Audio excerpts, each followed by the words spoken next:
गर्मियों में कुछ और खाने को दिल करे या ना करे, लेकिन दाल ऐसी चीज़ है जो सभी को बहुत पसंद होती है। तो आज मैं आपके साथ बिल्कुल रेस्टोरेंट स्टाइल चना दाल की रेसिपी शेयर करूँगी। चना दाल तड़का हम बनाएंगे, ये बहुत ही मज़े की बनती है, बिल्कुल रेस्टोरेंट स्टाइल बनेगी। और इसको आप बनाएंगे तो यकीन करें कि आपका कुछ नहीं भी खाने को दिल करा तो आप इसके साथ दो दो रोटियां आराम से खा लेंगे। ये चना दाल बिल्कुल रेस्टोरेंट स्टाइल में बनकर तैयार होगी और आपको इंशाल्लाह बहुत पसंद आएगी। वीडियो अच्छी लगे तो लाइक ज़रूर कीजिएगा और वीडियो का कोई भी पार्ट मिस मत कीजिएगा। तो चलिए रेसिपी को स्टार्ट करते हैं। तो ये मज़ेदार सी चना दाल बनाने के लिए मैंने प्रेशर कुकर ले लिया है। इसमें डालेंगे 1 कप चना दाल। इसको मैंने 2 से 3 घंटे पहले भिगो के रख दिया था। मेरे पास यहाँ पर मोटी वाली दाल है, आपके पास बारीक वाली हो तो वो भी इस्तेमाल कर सकते हैं।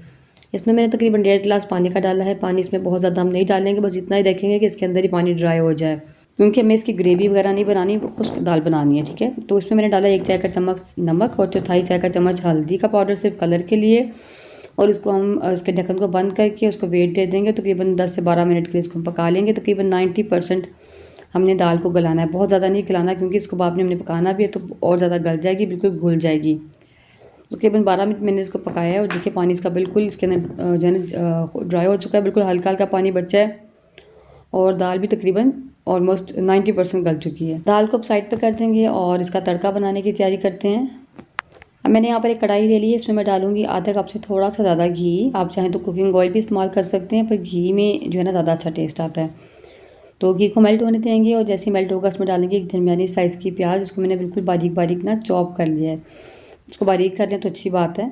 और इसको हमने फ्राई कर लेना है, हल्का सा हमने इसको गोल्डन करना है, इसको हमने बहुत ज़्यादा ब्राउन नहीं करना। तो साथ ही इसमें फ्राई हो रहा होगा तो इसमें डाल देंगे 2 से 3 अदद लौंग और तकरीबन हाफ़ टी स्पून के करीब साबुत ज़ीरा और 5 से 6 काली मिर्चें। इन साबुत मसालों का फ्लेवर बहुत अच्छा आता है। इनको डाल के साथ ही फ्राई कर लेंगे और प्याज को हल्का सा हम गोल्डन कर लेंगे, गोल्डन ब्राउन। प्याज फ्राई हो रहा है, साथ ही में इसमें जो गोल वाली या लंबी वाली लाल मिर्चें होती हैं आप इसमें शामिल कर दें और ये भी साथ ही फ्राई हो जाएंगे। हल्का सा प्याज हमारा गोल्डन होगा तो इसमें डालेंगे तकरीबन 1.5 खाने का चम्मच अदरक और लहसुन का पेस्ट। चने की दाल में अदरक और लहसुन आपने ज़्यादा ही शामिल करना है और अदरक लहसुन डाल के भी इसको हम फ्राई कर लेंगे। और उसके बाद इसमें डालेंगे 3 अदद दरमियाने साइज़ के टमाटर हैं, उनका छिलका उतार के मैंने इसका पेस्ट बना लिया है। आप चाहें तो उसको काट के भी डाल सकते हैं, लेकिन वो जल्दी से जो ना घुलते नहीं है, तो पेस्ट बना लेंगे तो ज़्यादा अच्छा रहेगा। तो इसको हमने अच्छे से बुनाई कर लेनी है इसकी हमने, और फ्राई कर लेना है इसको हमने। थोड़ा सा पानी इसका हमें ड्राई कर लेना है टमाटरों का। इसको थोड़ा सा खुश्क करने के बाद, फ्राई करने के बाद इसमें मसाले शामिल करेंगे। आधा चाय का चम्मच में नमक डाल रही हूँ, क्योंकि नमक हमने पहले भी डाला था। 1 चाय का चम्मच लाल मिर्च का पाउडर शामिल करेंगे। 1 चाय का चम्मच कश्मीरी लाल मिर्च, या 1 चम्मच से आप कुछ कम भी कर सकते हैं, सिर्फ कलर के लिए होती है। कश्मीरी लाल मिर्च नहीं है तो स्किप कर सकते हैं। आधी चाय की चम्मच दड़ा मिर्च, कुटी हुई लाल मिर्च। हाफ़ टी स्पून इसमें डालेंगे ज़ीरा पाउडर। 1 टीस्पून डालेंगे इसमें सूखा धनिया का पाउडर, और ये मैंने फ्रेश कूटा है। अब मसाले की हमने अच्छे से भुनाई कर लेनी है। मसाला बिल्कुल खुश्क हो गया था तो मैं थोड़ा सा इसमें पानी शामिल करूँगी ताकि मसाले नीचे जाकर जले नहीं, और इसको कवर करके हल्का सा तो मैं इसको पकने दूँगी ताकि मसालों का कच्चापन भी दूर हो जाए और टमाटरों का कच्चापन भी दूर हो जाए और मसाले की अच्छे से भुनाई हो जाए।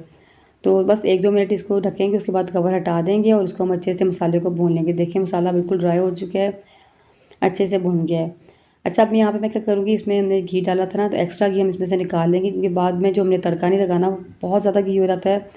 आपने देखा होगा लोग जो है ना पहले भी तड़का लगाते हैं, बाद में भी लगाते हैं, तो इतना ज़्यादा घी सिर्फ वीडियो में डाला जाता है, आमतौर पर घर में इस तरह इस्तेमाल नहीं किया जाता। तो मैं आपको वही चीज़ सिखाती हूँ जो हम रियल लाइफ में करते हैं। ठीक है, तो इस तरीके से आपने इसका घी या ऑयल निकाल लेना है ताकि आपको बाद में तड़का ना लगाना पड़े, और बाद में जब आप सर्व करेंगे दाल को तो ऊपर से हम घी डाल देंगे।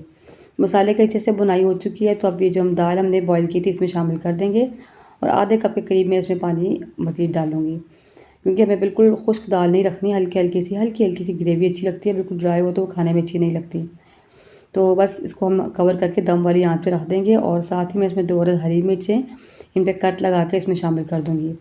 और बिल्कुल लास्ट पे इसमें आपने डालना है हाफ़ टी स्पून गर्म मसाला, जिसको मैंने घर पे फ्रेश पीसा है। इसमें मैंने हाफ़ टी स्पून ज़ीरा लिया है, थोड़ी सी काली मिर्चें हैं, 1-2 लौंग हैं, दालचीनी है, और बड़ी इलायची चंद दाने हैं। इनको मैंने हल्का सा रोस्ट करके घर पे पीस लिया है। ये हाफ़ टी स्पून इसमें डाल देंगे, और 1/4 टी स्पून यानी चौथाई चाय का चम्मच इसमें डालेंगे काली मिर्च का पाउडर।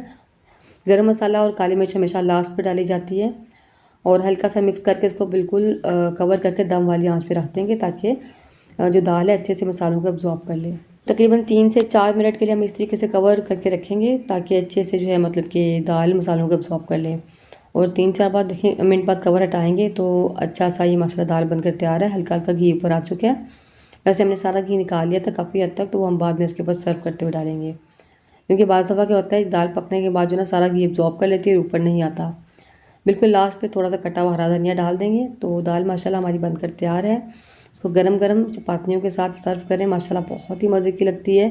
साथ सलाद हो और साथ रायता हो, साथ ही दाल हो, तो गर्मियों में इसका मज़ा बहुत आता है खाने का। इसको डिश में निकाल लेंगे और इसके ऊपर से हमने जो घी अलग किया था बाद में ऊपर डाल देंगे। तो इसको आपने सर्व करते हुए डालना है ताकि ऊपर डाला हुआ अच्छा लगे। तो बस हमारी चना दाल तड़का वाली बनकर तैयार है माशाल्लाह। उम्मीद है आज की रेसिपी आपको ज़रूर पसंद आई होगी। इसको आपने ज़रूर बनाकर ट्राई करना है, मुझे कमेंट करके ज़रूर बताना कि रेसिपी आपको कैसी लगी। वीडियो अच्छी लगे लाइक करें, ज़्यादा से ज़्यादा शेयर करें, चैनल को पहली बार वॉच करें, सब्सक्राइब करना मत भूलें। दुआ में याद रखिएगा। अल्लाह हाफिज़।